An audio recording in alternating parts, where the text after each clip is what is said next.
Naruto was sealed away over 3 years ago, and a lot has happened since then. The power ceiling has dramatically increased, so it stands to reason that Naruto's power level would increase alongside it. The real question is how? Well, I have an idea. This all goes back to where Naruto is currently stored and the chakra that was used to create that location.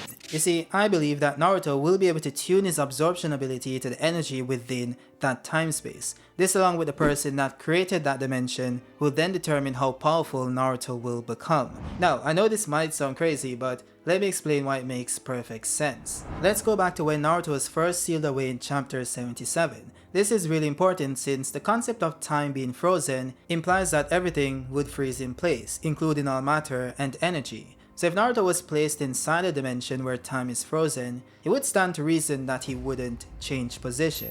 Yet when paying close attention to chapter 77, that is exactly what happened. You see, Naruto had a shocked expression on his face when he was first sent away by Kawaki, and his body was in an awkward position. Yet fast forward to chapter 1 of Two Blue Vortex, that's no longer the case. Naruto's stance for some reason has somehow changed, and though one can explain this away by saying Kawaki manually adjusted him, that doesn't make sense for his facial expression. So aside from Naruto's eyes, which again Kawaki could have manually adjusted, his entire facial expression has changed. He's no longer shocked or angry, he seems to be peacefully asleep.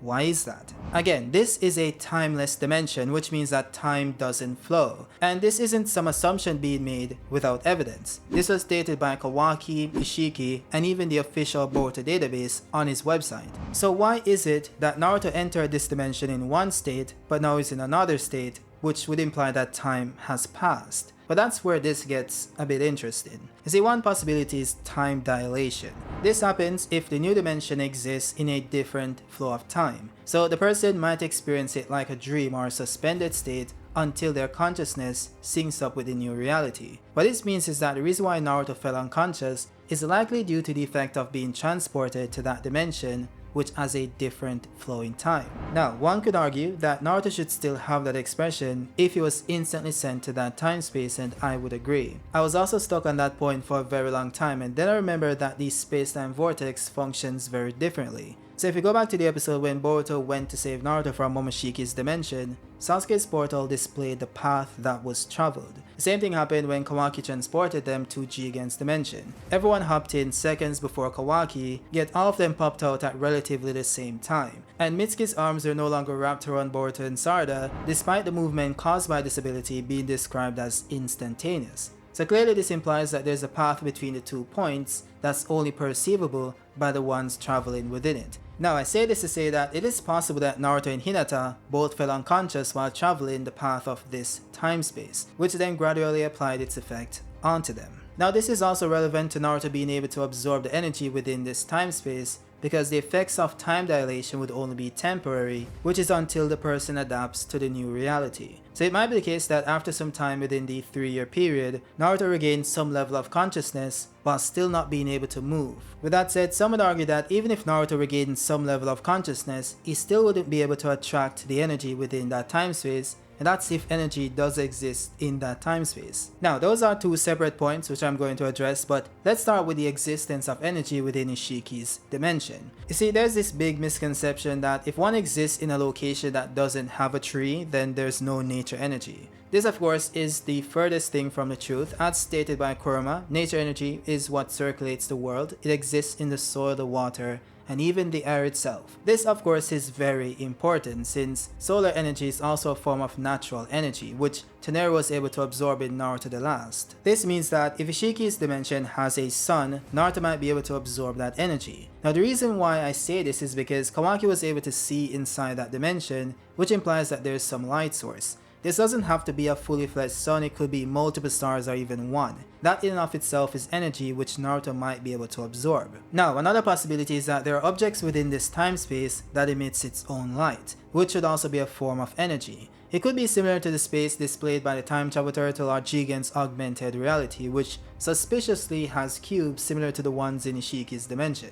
The point is that where there is light, there is energy, and if these cubes are the ones outputting that energy, they might also consist of Ishiki's chakra. Now I know the argument can be made that Naruto doesn't have the ability to absorb chakra itself. The only time he did something similar to this would be when he extracted a portion of the Ninetales chakra, which of course isn't the same as taking in chakra present within an area. With that said, I would argue that if someone could do it, it would be Naruto. You see, this all goes back to experience. Naruto knows how to absorb nature energy, which in principle would be similar to absorbing another type of energy such as chakra. He just needs to tune his focus to that energy instead. Similar to how Boruto tuned his focus to the energy generated by the planet. That of course is not the same as nature energy, which is outright stated in Boruto's database. The same could be said for anyone else that could absorb chakra outside of the Renegon, such as Madara, Yoroi from part 1, and even Jirobo from the Sound 4. This isn't a Kekkei Genkai, it's something one can learn. And Naruto has the fundamentals, such as being able to extract the chakra from the Ninetales, absorb nature energy, and even share his own chakra with others. So I wouldn't be surprised if Naruto sat in his mindscape, which he might still be able to access, and simply trained himself to be able to absorb the chakra within that dimension. With that said, let's address the mechanic by which he would be able to attract this energy in a dimension where time doesn't flow. This all goes back to Kawaki being able to see, which would only make sense if light energy is able to move in that time space. This goes back to the function of sight itself, which operates on three main things: a light source, an object, and a person viewing that object. So first, the light source would need to emit that energy. The energy then hits the object, which then reflects the light into one's eye. Now, this of course wouldn't be possible if time was fully frozen, because the light energy itself, or the photon particles, would also be stuck in place. Now, some of course would argue that if light was already in that dimension before Naruto arrived, then that would simply make him visible to Kawaki, and I totally understand why you'd think that. The issue with this is that even if the existing light particles are now touching Naruto's skin, they still wouldn't be able to bounce back to Kawaki's eye, which is what would register Naruto's image. This, by the way, can't be explained away by saying that Kawaki is immune to his time space, since the function of sight isn't solely dependent on Kawaki's body, but also the light particles that needs to reach his body and hit his retina. So the only way this would make sense is if the light energy within that time space is exempt from the time freeze. This would of course allow those light rays to hit Naruto and then bounce back to Kawaki, thus providing vision. By the way, thinking about it, this would make perfect sense since the light energy would be a byproduct of Ishiki's chakra, assuming that the light within that dimension is emitted by the cubes. Either way, I would argue that everything within that time space would be a byproduct of Ishiki since he created the time space. It's his time space, which would explain why he's immune to the effects of it. So whatever the light source is, the logic would still apply. Now, this would in turn mean that the energy hitting Naruto's body is Ishiki's, and that would be the energy Naruto would be taking in. By the way, I would argue that Naruto developing awareness over time while being frozen is likely a byproduct of his Otsutsuki lineage. This was first hinted at in chapter 10, where Boruto was able to perceive and sense Momoshiki's presence when he first stopped time.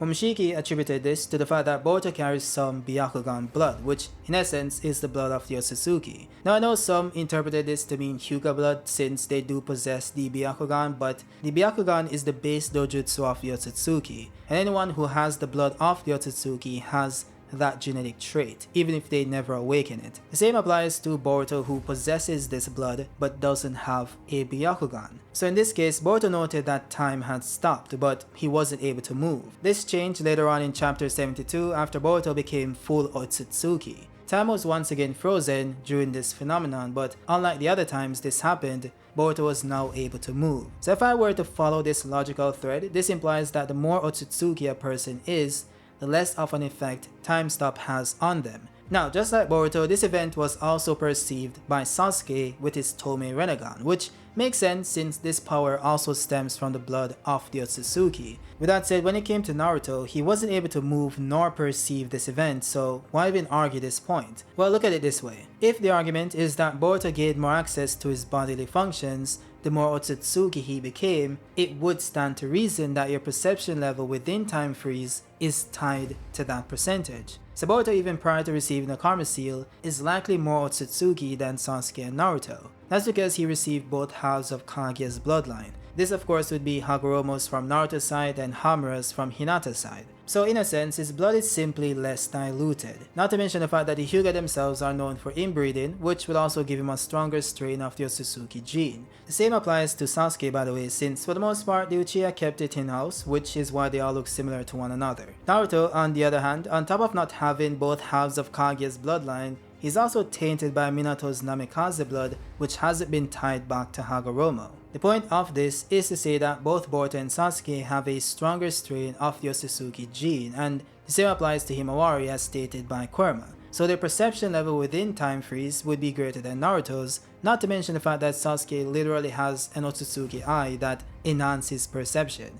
Now this might be a stretch, but it might be the case as well that over the course of being inside that dimension, Naruto simply adapted and regained some level of consciousness. So unlike Boruto, who is now able to move, and Sasuke that could see what's happening, Naruto is able to sense it. So Naruto at this point in time is aware of his surrounding and the energy within it, which he will then go on to absorb, thus enhancing his power. Now of course the next question would be, how would this enhance Naruto's power? He's just collecting chakra, and once he's free from that dimension, the best he could do is just fire off some abilities and then go back to being the regular Naruto, right?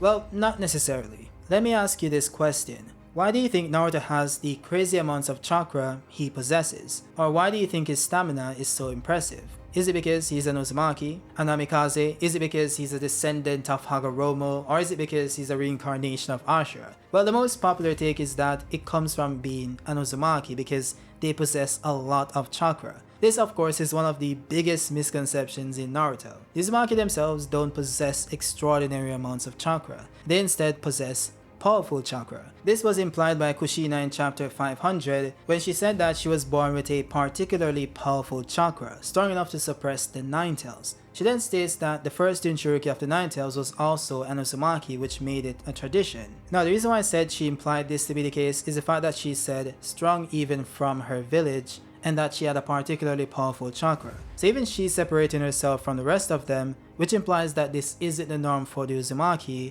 but also saying that the first Nine Tails Jinchuriki was also Uzumaki. So I think this pretty much implies that the Uzumakis do have powerful chakra, but hers was even more special. So Naruto likely has this powerful chakra as well, but to a lesser extent since he's only half Uzumaki. This was even shown by the fact that Naruto almost died immediately after the Nine Tails was extracted, while Kushina survived for much longer while still being active and conscious. They also have a stronger life force as well, which could have influenced that of course. Though there's this one panel where Hagoromo outright tells Naruto that he didn't inherit any of his parents' abilities, which shoots down the nepotism allegations. He also didn't inherit these strengths from being Ashura's reincarnate or Hagoromo's descendant. Both his abundance in chakra and increased stamina came from the Nine Tails. The stamina portion was confirmed in part 1, where Kakashi states that it's the influence of the Nine Tails Fox that makes his stamina so amazing, but that is also the reason behind his poor chakra control. Now, as for his large chakra pool, this also links back to the Nine Tails. You see, it was later explained that Minato constructed the tetragram seal so that a little bit of chakra continuously leaked out of the Nine Tails cage,